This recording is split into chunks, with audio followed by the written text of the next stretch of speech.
और जी business NCDEX IPF की इस खास सीरीज में आज हम बात करने वाले हैं तिलहन इंडस्ट्री की। जी हाँ, तिलहन इंडस्ट्री की जब हम बात करते हैं तो आत्मनिर्भर भारत के संकल्प के साथ हर सेक्टर अब इंपोर्ट पर निर्भरता को कम करने की कोशिश में जुट गया है। ऐसे में देश का edible oil and seeds industry भी इस कोशिश में है कि कैसे खाने के तेल के इंपोर्ट को कम किया जाए, इंपोर्ट पर अपनी निर्भरता को कम किया जाए और पूरे सेक्टर को आत्मनिर्भर बनाया जाए। इसके लिए इस सेक्टर में मौजूद निवेश की तमाम संभावनाओं को तलाशा जा रहा है। आज कमोडिटी की क्लास में हम इस पर बात करेंगे और जानेंगे कि तिलहन इंडस्ट्री के लिए कितनी संभावनाएं हैं और उसमें वायदा बाजार की कितनी बड़ी भूमिका है। अगर ये दोनों मार्केट, जो हमारा फिजिकल का मार्केट है और जो फ्यूचर का मार्केट है, अगर इसके बीच तालमेल को और बेहतर बनाया जाए तो इस इंडस्ट्री में कितना बड़ा काम हो सकता है, कितना बड़ा बूस्टर इस इंडस्ट्री को मिल सकता है, इस पर हम बात करेंगे। लेकिन उससे पहले देखिए ये खास रिपोर्ट।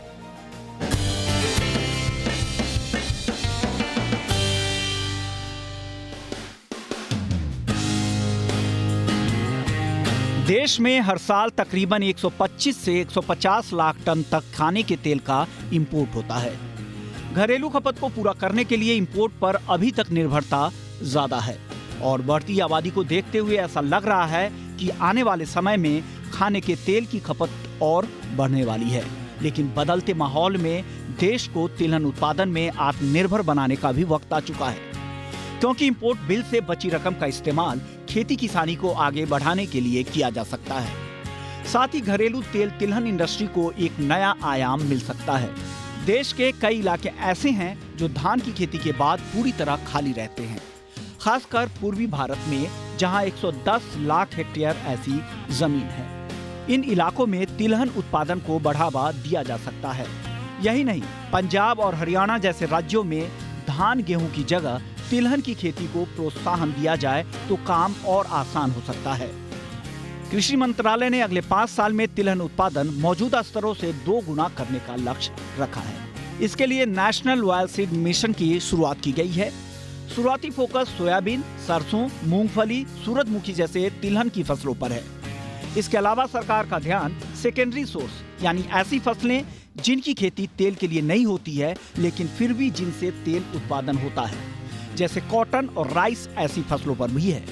आमतौर पर देश के बड़े हिस्से में गेहूं और चावल की खेती को ज्यादा तरजीह दी जाती है, क्योंकि इन फसलों की खेती में परेशानी कम होने के साथ कीमतों में ज्यादा उतार चढ़ाव का जोखिम कम रहता है। लेकिन इसका हल एग्री वायदा बाजार हो सकता है, जहां किसान फसलों की कीमतों में होने वाले उतार चढ़ाव के जोखिम को कम कर सकते हैं। इस दिशा में देश का सबसे बड़ा एग्री एक्सचेंज एनसीडीएक्स अपने अलग अलग प्रोडक्ट्स के जरिए किसानों की मदद कर रहा है। सरसों, अरंडी, सोयाबीन जैसी तिलहन की फसलों में भाव की अनिश्चितता के जोखिम को कम करने के लिए वायदा बाजार में हेजिंग के तमाम तरह के विकल्प एनसीडीएक्स के प्लेटफॉर्म पर मौजूद हैं, जिसके जरिए किसान या फिर मिलर्स और ट्रेडर्स अपने रिस्क को कम कर सकते हैं। ऑप्शन जैसे इंस्ट्रूमेंट का तो छोटे किसान एफपीओ के माध्यम से फायदा भी उठा रहे हैं, लेकिन जरूरत है वायदा बाजार को लेकर जागरूकता फैलाने की, ताकि भागीदारी बढ़े, प्राइस डिस्कवरी बेहतर हो और तेल तिलहन इंडस्ट्री को नया मुकाम मिले।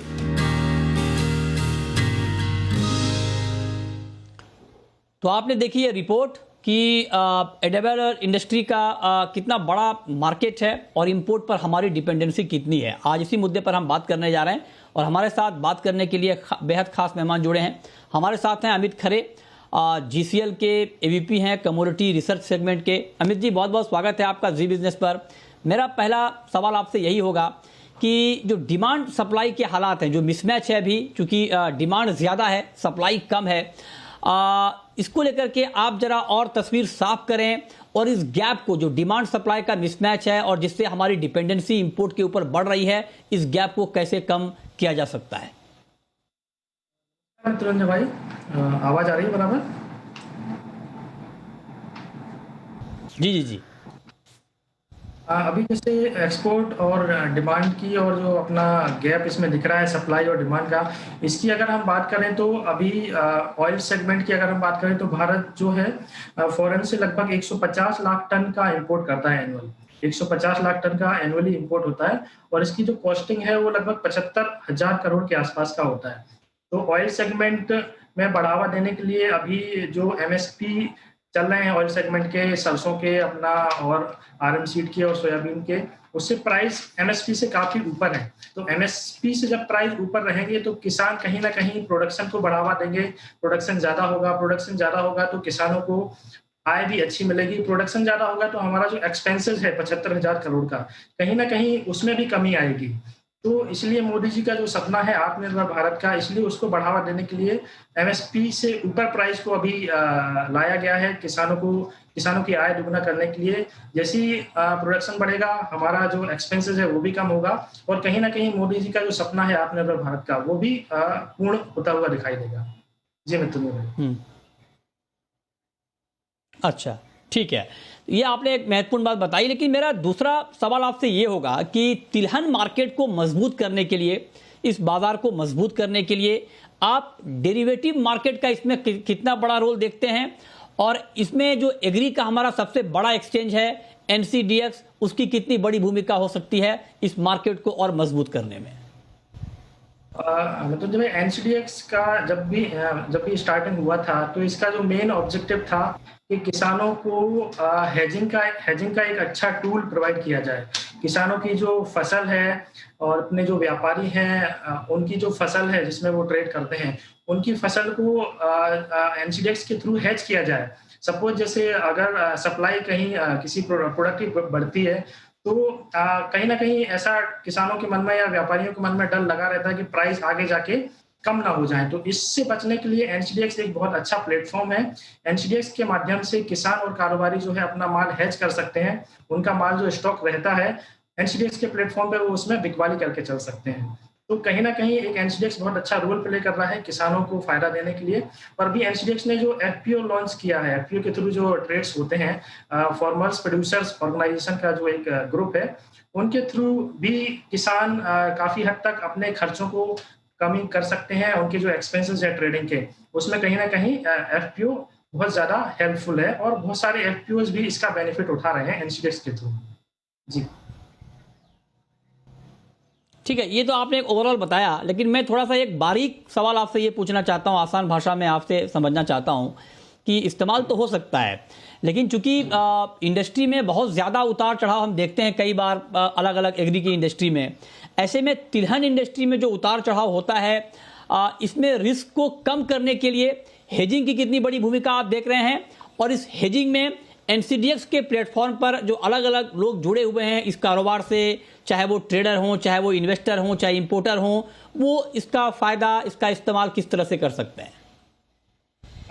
हेजिंग का टूल्स को हम एनसीडीएक्स के प्लेटफॉर्म पे सपोज किसान के पास 1000 टन का सरसों या फिर सोयाबीन जो भी माल है, तो वो 1000 टन का अपना सेलिंग का ट्रेड यहाँ पे फॉरवर्ड में या फिर फ्यूचर्स में बिकवाली करके अपनी पोजीशन को हेज कर सकते हैं। सपोज अगर सोयाबीन या आरएम सीड की प्राइस में आगे फ्यूचर में ड्रॉप आता है, सपोज सोयाबीन के प्राइस 400 रुपए या 500 रुपए डाउन हो गए, तो इसका बेनिफिट एनसीडीएक्स के प्राइस में जो फॉल आएगा 400-500 रुपए का, कहीं ना कहीं वो जो नुकसान होने वाला था किसान को फिजिकल में जो माल उसका पड़ा हुआ था, कहीं ना कहीं एनसीडीएक्स के प्लेटफॉर्म के थ्रू वो जो नुकसान था उसकी भरपाई एनसीडीएक्स के प्लेटफॉर्म से बिकवाली करके हो सकती है।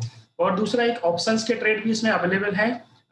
जैसे अभी एनसीडीएक्स में ऑप्शंस की ट्रेडिंग भी हो रही है, तो अरंडी और सरसों में ऑप्शंस में छोटा सा प्रीमियम देके किसान एक बड़ी क्वांटिटी में ट्रेड कर सकते हैं। मामूली सा प्रीमियम देके अपना फ्यूचर्स को और स्टॉक्स को, फिजिकल स्टॉक्स को हेज भी कर सकते हैं। तो एक बहुत अच्छा टूल्स ऑप्शंस भी अवेलेबल है। ऑप्शंस और फ्यूचर्स में दोनों में हेज करके किसान और कारोबारी अपने जो माल है फिजिकल का उसको हेज कर सकते हैं।